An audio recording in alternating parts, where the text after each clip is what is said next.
Ripple factor के बारे में स्टडी करेंगे। रेक्टिफायर का ही टॉपिक है रिपल फैक्टर। ठीक है, रिपल फैक्टर जैसा कि मैं आप सभी और रेक्टिफायर लिया था। रेक्टिफायर में मैंने क्या बताया कि रेक्टिफायर बेसिकली ऐसा इलेक्ट्रॉनिक सर्किट होता है जो इनपुट एसी सिग्नल को पल्सेटिंग डीसी में कन्वर्ट करता है। आउटपुट में जो पल्सेटिंग डीसी सिग्नल मिलता है वो प्योर डीसी नहीं होता, उसमें कुछ अमाउंट में अनवांटेड एसी कंपोनेंट्स प्रेजेंट रहते हैं। ठीक है, उस प्रेजेंट अनवांटेड एसी कंपोनेंट को ही क्या कहा जाता है, रिपल कहा जाता है। ठीक है, जब तक उस आउटपुट सिग्नल में प्रेजेंट रिपल्स की मात्रा कम नहीं होंगे तब तक आउटपुट सिग्नल की डीसी एवरेज वैल्यू है वो नहीं बढ़ेगा।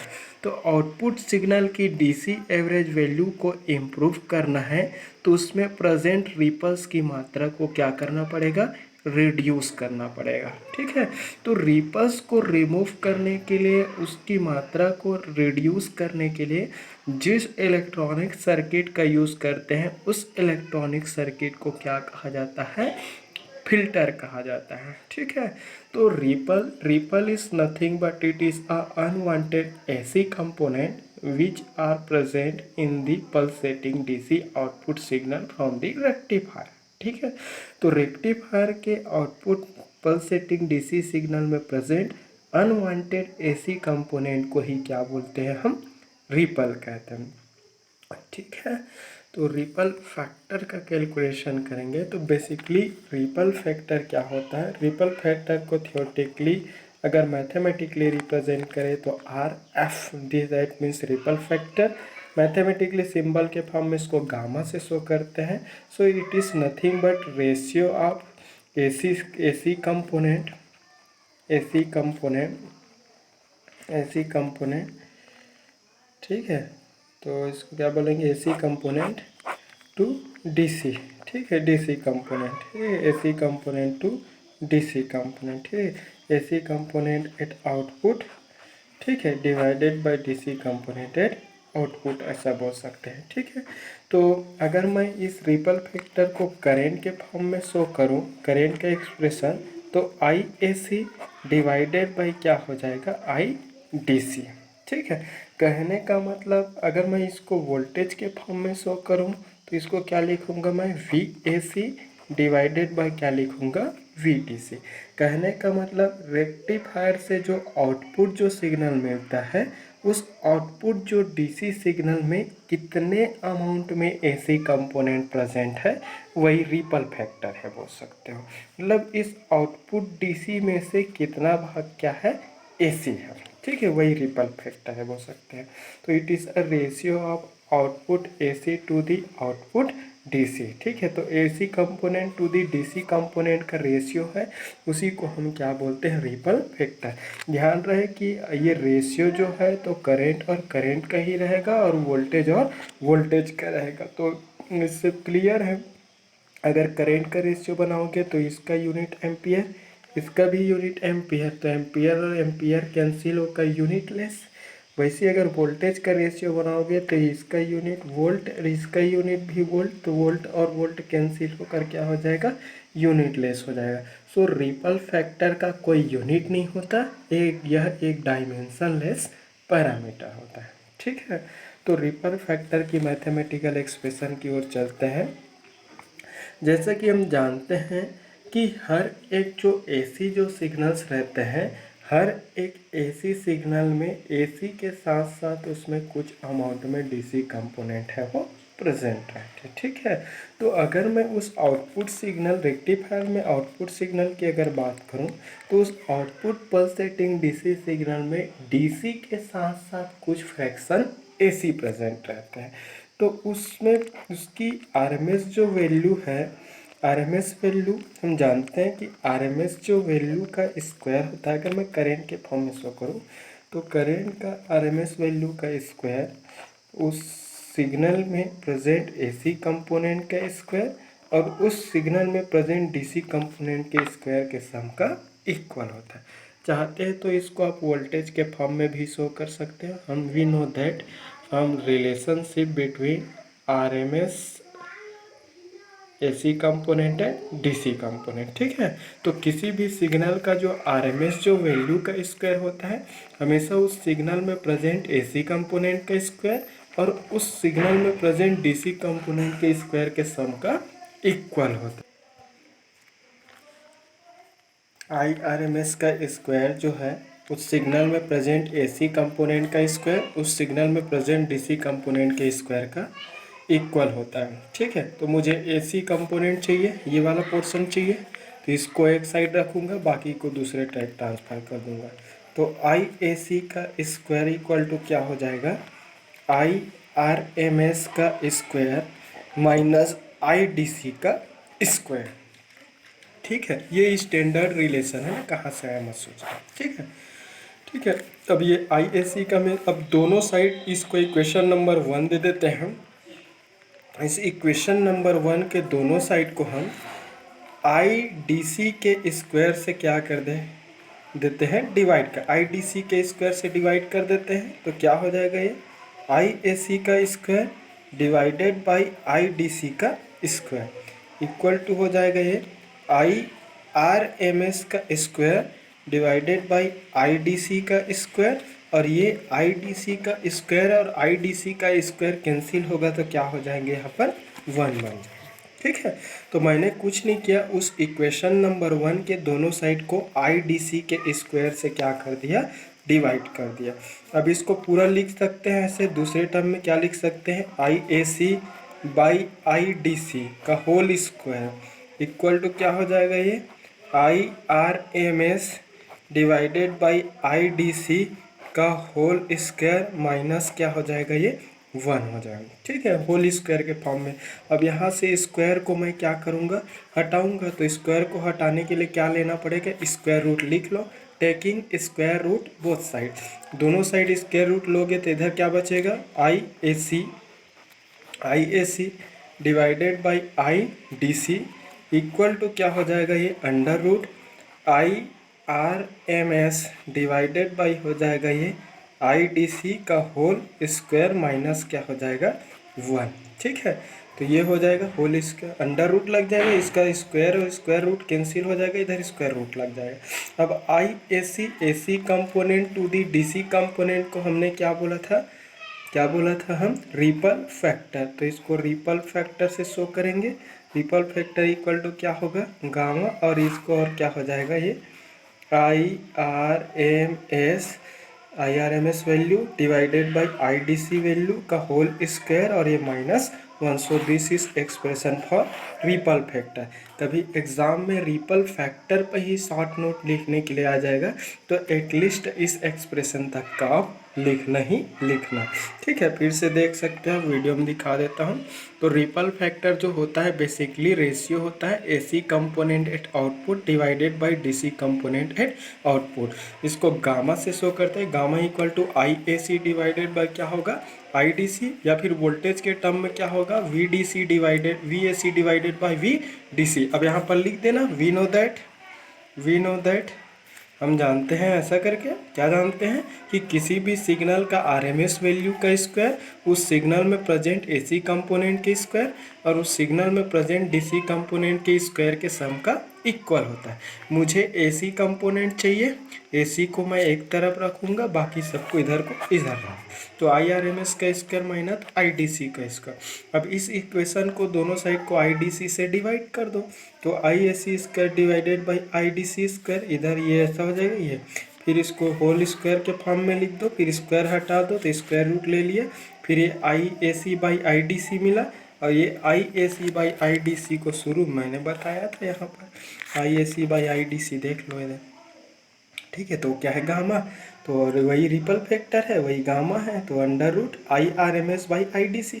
अगर इसी को वोल्टेज के फॉर्म में लिखूंगा तो क्या हो जाएगा, under root V R M S by V D C का होल स्क्वायर -1। तो आप चाहते हैं तो वोल्टेज के फॉर्म में भी इक्वेशन लिख सकते हैं और करेंट के फॉर्म में भी इक्वेशन लिख सकते हैं। ठीक है, तो ये था R M S ripple factor का कैलकुलेशन और उसकी मैथमेटिकल एक्सप्रेशन। ठीक है ना, क्लियर हुआ सबको? ठीक है, ripple factor for half wave rectifier. Half wave rectifier का अब रिपल फैक्टर कैलकुलेशन करेंगे, ठीक है। तो रिपल फैक्टर का हमें स्टैंडर्ड मैथमेटिकल डेरिवेशन किया gamma, gamma equal to under root IRMS by IDC का होल स्क्वायर माइनस 1, ठीक है। Where in case of half wave rectifier हमने हाफ वेव रेक्टिफायर में RMS वैल्यू कैलकुलेशन किए थे, तो उसमें IRMS निकला और IRMS का वैल्यू क्या मिला, IMRS का वैल्यू क्या मिला था, IM/2 मिला था। ये कौन सा केस है, हाफ वेव रेक्टिफायर का केस है, ठीक है। वैसे ही हमने हाफ वेव रेक्टिफायर में एवरेज वैल्यू मतलब DC value calculate, average IDC equal to मतलब क्या होता है, आई एवरेज वैल्यू होता है ना। तो ये क्या निकला था अपन को, IM/पाई मिला था, ठीक है। तो ये हम हाफ वेव रेक्टिफायर के केस में RMS वैल्यू और एवरेज वैल्यू कैलकुलेट कर चुके हैं पहले वाले वीडियो में। अब इसमें IRMS और IDC का वैल्यू बस अननोन दिख रहा है, इसी का वैल्यू पुट करना है। तो हाफ वेव रेक्टिफायर के केस में IRMS कितना है, IM/2 होता है, 50% होता है, तो IM/2 का होल स्क्वायर। IDC का वैल्यू कितना है, IM/पाई, IM/पाई का होल स्क्वायर। इंडिविजुअल का स्क्वायर करो चाहे होल स्क्वायर करो, एक ही मतलब है। इसको आगे पुट कर दिया मैं, तो IM/2 का होल स्क्वायर मतलब IM² हो जाएगा, और ये IM/पाई का स्क्वायर मतलब IM²/पाई का स्क्वायर हो जाएगा, -1 हो जाएंगे, ठीक है। इसको और अगला ऐसा एक्सपांसन करते जाओ, मैथमेटिक्स का रूल अप्लाई करके इसको सॉल्व कर देते, सिंप्लीफाई। तो IM²/4 इंटू क्या हो जाएगा, पाई² का स्क्वायर माइनस क्या हो जाएगा 1, ये IM और IM कैंसिल होगा, तो क्या बचेगा अंदर में, ये पाई²/4 माइनस क्या बचेंगे 1 बचेंगे, ये गामा है। तो गामा इक्वल टू क्या हो जाएगा, इसको पूरे को कैलकुलेट साइंटिफिक कैलकुलेटर से सॉल्व करोगे तो मिलता है 1.21, ठीक है, 2 इसके आसपास मिलता है। तो ये गामा है, गामा का तो कोई यूनिट नहीं होता क्योंकि ये डायमेंशनलेस पैरामीटर है करके मैं बता ही चुका हूँ। तो हाफ वेव रेक्टिफायर के केस में, हाफ वेव रेक्टिफायर के केस में जो रिपल फैक्टर गामा होता है वो 1.212 होता है, ठीक है। रिपल फैक्टर गामा होता है वो क्या होता है 1.212 या फिर एटलीस्ट 1.21 याद रखेंगे, ठीक है। चलो अब हम फुल वेव रेक्टिफायर के लिए रिपल फैक्टर का कैलकुलेशन करते हैं। चलो अब हम ripple factor for full wave rectifier, अब यहाँ पर कंफ्यूज नहीं होना है कि ये centre taped full wave rectifier है कि ब्रिज टाइप, ठीक है।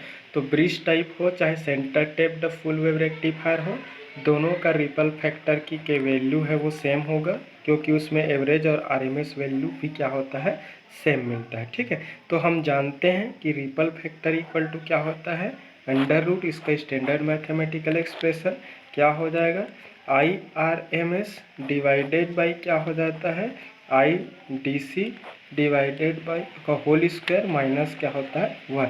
अब इसको IDC बोलो चाहे I एवरेज बोलो, ये रिपल फैक्टर का स्टैंडर्ड मैथमेटिकल एक्सप्रेशन है। एग्जाम वाला कभी कभी गामा इक्वल टू इतना होता है, प्रूफ करके दिखाओ करके प्रूफ करने के लिए भी पूछ सकता है, तो बी केयरफुल, ठीक है।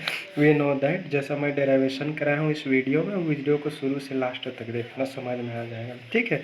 अब वेयर अब फुल वेव रेक्टिफायर का है, तो वेयर फुल वेव रेक्टिफायर के केस में RMS वैल्यू कितना निकला था, RMS जो वैल्यू निकला था कितना था वो IM/√2 मिला था। हम ये तो कैलकुलेट करके निकाले थे, IM/√2 मिला था IRMS, और IDC कितना मिला था, DC वैल्यू मतलब उस सिग्नल की एवरेज वैल्यू VIAV। तो ये क्या मिलता है, हाफ वेव रेक्टिफायर की तुलना में 2 गुना मिलता है, तो 2IM क्या मिलता है, पाई मिलता है। फुल वेव में 2 गुना मिलता है, IRMS है IM/√2 होता है, DC मतलब एवरेज वैल्यू, और एवरेज वैल्यू हाफ वेव के रिस्पेक्ट में क्या मिलता है, 2 टाइम्स मिलता है। अब इन दोनों की वैल्यू को ऊपर वाले स्टैंडर्ड रिपल फैक्टर में फार्मूला में पुट कर दो, putting the value of IRMS and this, तो क्या हो जाएगा ये IM/√2 डिवाइडेड बाई 2IM/पाई का होल स्क्वायर माइनस क्या हो जाएंगे 1 हो जाएगा। सिंपली कुछ नहीं किया, मैं उसकी वैल्यू को पुट कर दी। I M by under root 2 का होल स्क्वायर मतलब आई एम का स्क्वायर बाई 2 होगा। ठीक है, इसका क्या हो जाएगा 2 4im स्क्वायर डिवाइडेड बाई क्या हो जाएगा पाई का स्क्वायर माइनस 1। इंडिविजुअल का यहाँ पर स्क्वायर कर दिया मैं। अब इसको और मैथमेटिक्स के रूल का फॉलो करते हैं, इसको और छोटा कर लेते हैं। im/2 ये पाई ऊपर चला जाएगा, पाई का स्क्वायर डिवाइडेड बाई क्या हो जाएगा 4im का स्क्वायर माइनस क्या हो जाएंगे ये 1 हो जाएगा। ऐसा हो जाएगा। ये कुछ नहीं, मैथमेटिक्स के रूल का अप्लाई करके मैं इसको सिंप्लीफाई कर रहा हूँ। मैं यहाँ पर जो कैंसिल होगा im और im कैंसिल होंगे, बाकी तो कांस्टेंट पर नहीं कैंसिल हो रहा है, उसको लिख डालो। तो ऊपर में क्या बचेगा पाई स्क्वायर और 4 और 2 का क्या हो जाएगा 8 और ये क्या हो जाएंगे -1। ठीक है, तो ये हो गया, ये गामा है, सब गामा लिखते जाओ। ठीक है, तो गामा इक्वल टू इसको सॉल्व करोगे तो मिलेगा 0.48 के कैलकुलेटर से आप वो कर लेना। तो गामा का वैल्यू क्या मिला फुल वेव रेक्टिफायर। आपको अगर सेंटर टेप्ड टाइप का पूछेगा तो भी यही कैलकुलेशन है, ब्रिज टाइप का कैलकुलेशन पूछेगा तो यही है यहाँ से यहाँ तक का, क्योंकि दोनों के केस में IRMS और IDC की वैल्यू क्या होता है सेम। बट कभी एग्जाम में आपको रिपल फैक्टर का डेरिवेशन पूछेगा तो इसके पहले फार्मूला डेराइव करने तक का बताना है। हाफ वेव रेक्टिफायर का पूछेगा तो हाफ वेव रेक्टिफायर के लिए कैलकुलेट करना, फुल वेव रेक्टिफायर का पूछेगा तो फुल वेव रेक्टिफायर। तो ये है कैलकुलेशन, आपको ये पता होना चाहिए। इसी कारण पहले मैं IRMS निकाला, IDC मतलब एवरेज वैल्यू का कैलकुलेशन पहले बताया मैं, हाफ वेव के लिए भी फुल वेव के लिए भी। फिर उसके बाद अगला वीडियो में इफिशेंसी ऑफ रेक्टिफायर हुआ है, फिर उसके बाद मैं आया हूँ इस रिपल फैक्टर की तरफ। क्लियर हुआ? तो वीडियो को आप बार बार देखो, शुरू से लास्ट तक देखो, क्योंकि लास्ट में हर वीडियो का मैं कंक्लूजन बताता हूँ। तो ये गामा का value full wave rectifier, exam वाले कभी कभी बोल देते हैं कि प्रूफ है कि फुल वेव रेक्टिफायर के केस में रिपल फैक्टर की वैल्यू है वो 0.48 होता है करके। तो आपको यहाँ से शुरू करना है और यहाँ तक आना है। 3 नंबर में 2 नंबर में पूछ सकता है, बिल्कुल ठीक है। तो ये चीज़ ध्यान देंगे। तो ये है गामा 0.48 होता है। तो दोनों का ये वैल्यू याद रहेगा तो दोनों का कंपैरिजन भी कर सकते हैं full wave half wave rectifier का। ठीक है, एक चीज़ करेक्ट कर लेंगे, मैं उसमें फिर डिफरेंस जब बताया हूँ उसमें 0.405 ऐसा बोल दिया था रिपल फैक्टर को फुल वेव का। इसको 0.48 के वो कर लेंगे ना, करेक्ट कर लेंगे, क्योंकि कैलकुलेशन के बाद पता चला ये ना आ रहा है, क्योंकि किसी चीज़ को रटा हुआ चीज़ जल्दी भूल जाते हैं। ठीक है, तो फिर ये था अपन का रिपल फैक्टर कैलकुलेशन। अगला हम देखेंगे फॉर्म फैक्टर, पिक फैक्टर के बारे में, क्रेस्ट फैक्टर के बारे में, एक वीडियो उसका बनेगा, उसमें सारे रेक्टिफायर का अपन कर लेंगे, फिर रेक्टिफायर फिल्टर कंप्लीट हो जाएगा। ठीक है, वीडियो को देखो, कहीं पर डाउट है तो पूछा करो, कॉल कर सकते हो, मैसेज कर सकते हो, कमेंट कर सकते हो। ठीक है, मैं चाहता हूँ कि आपको प्रॉफिट मिले, लाइक ज़रूर करना ताकि मुझे लगे कि मैं बता रहा हूँ समझ में आ रहा है कि नहीं। ठीक है, ओके बाय।